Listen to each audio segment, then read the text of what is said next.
అందరికీ నమస్కారం. Fibre, potassium, vitamin C and బి6 కలిగిన అరటికాయ జీర్ణక్రియను నిర్దిష్టపరుస్తుంది.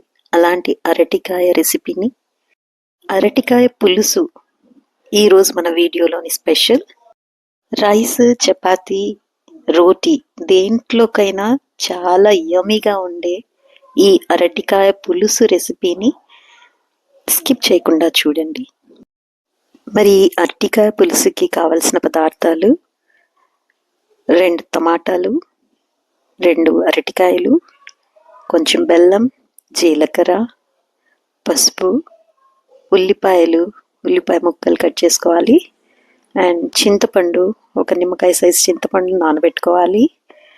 ఇంకా ఇవి కాకుండా ఉప్పు, కారం, ధనియా powder and coriander leaves, ginger garlic paste, oil. ఇలా ఒక భాండీని మనం హీట్ చేసేసుకొని దాంట్లో 3 టేబుల్ స్పూన్స్ ఆయిల్ వేసేసి ముక్కలుగా కట్ చేసి పెట్టుకున్న ఆనియన్ని ఫ్రై చేసుకోవాలి. ఈ ఆనియన్ ఫ్రై అయ్యే లోపల మనం బనానాని కొంచెం ఉడికించి తొక్క తీసి పెట్టుకోవాలి. ఇలా ఆనియన్ బాగా ఫ్రై అయ్యాక కొంచెం బ్రౌనీ కలర్ వచ్చే వరకు వేయించుకున్నాక 1 స్పూన్ జింజర్ గార్లిక్ పేస్ట్ వేసి బాగా మిక్స్ చేసి దాని రా ఫ్లేవర్ పోయే వరకు ఫ్రై చేయాలి. బనానా తొక్కలో కూడా మంచి ఫైబర్ ఉంటుంది. కాకపోతే ఈరోజు నేను ఉడికించి తొక్క మొత్తం తీసేసి లోపల పల్ప్ మాత్రమే యూస్ చేస్తున్నాను. బై ద వే, ఉడికించకపోయినా నైఫ్ హెల్ప్తోని పైన తొక్క మొత్తం తీసేయచ్చు.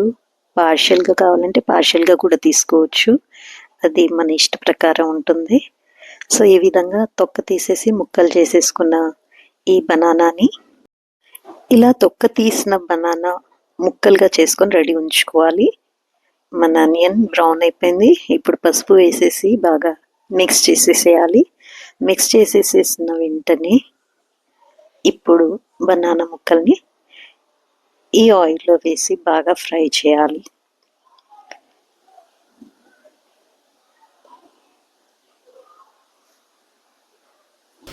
ఇలా కలుపుతూ ఒక 2 మినిట్స్ అలాగే ఆయిల్లో ఫ్రై చేయాలి. ఆఫ్టర్ 2 మినిట్స్ దాంట్లో టొమాటో, కారం, ఉప్పు కూడా వేసి మిక్స్ చేయాలి.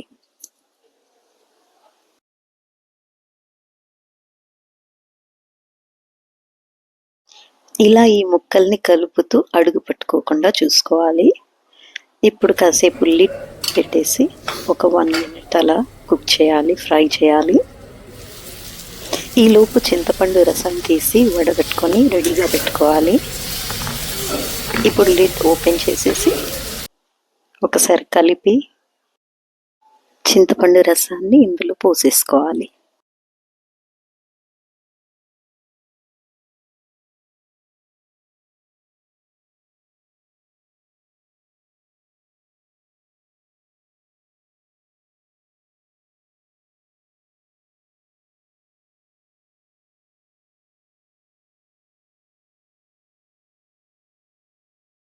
ఇలా రసాన్ని పోసాక బాగా కలిపి మళ్ళీ మూత పెట్టేసి ఇప్పుడు మీడియం టు హై ఫ్లేమ్లో మళ్ళీ ఒక 2 మినిట్స్ కుక్ చేయాలి.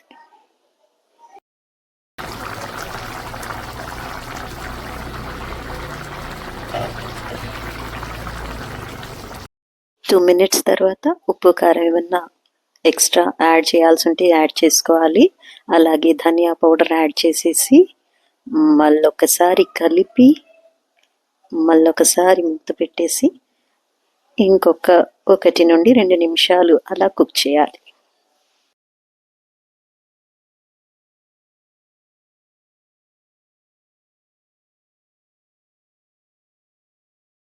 పులుసులో బెల్లం ముక్క చాలా ముఖ్యమైన ఇంగ్రీడియంట్. ఇది టేస్ట్ని పెంచడమే కాకుండా చింతపండులో ఉన్న పులుపుని రెగ్యులేట్ చేస్తుంది. అంతే, ఇక స్టవ్ ఆఫ్ చేసేసి కొత్తిమీర చల్లేసేసి వేడివేడిగా చపాతీతో కానీ, రోటీతో కానీ, రైస్తో కానీ సర్వ్ చేసేసుకొని తింటే టేస్ట్ బడ్స్ని రిఫ్రెష్. అనారోగ్యంతో ఉన్న వాళ్ళు మెడిసిన్స్ తీసుకోవడం వల్ల రుచిని కోల్పోతూ ఉంటారు. అలాంటి వాళ్ళకి ఈ రెసిపీ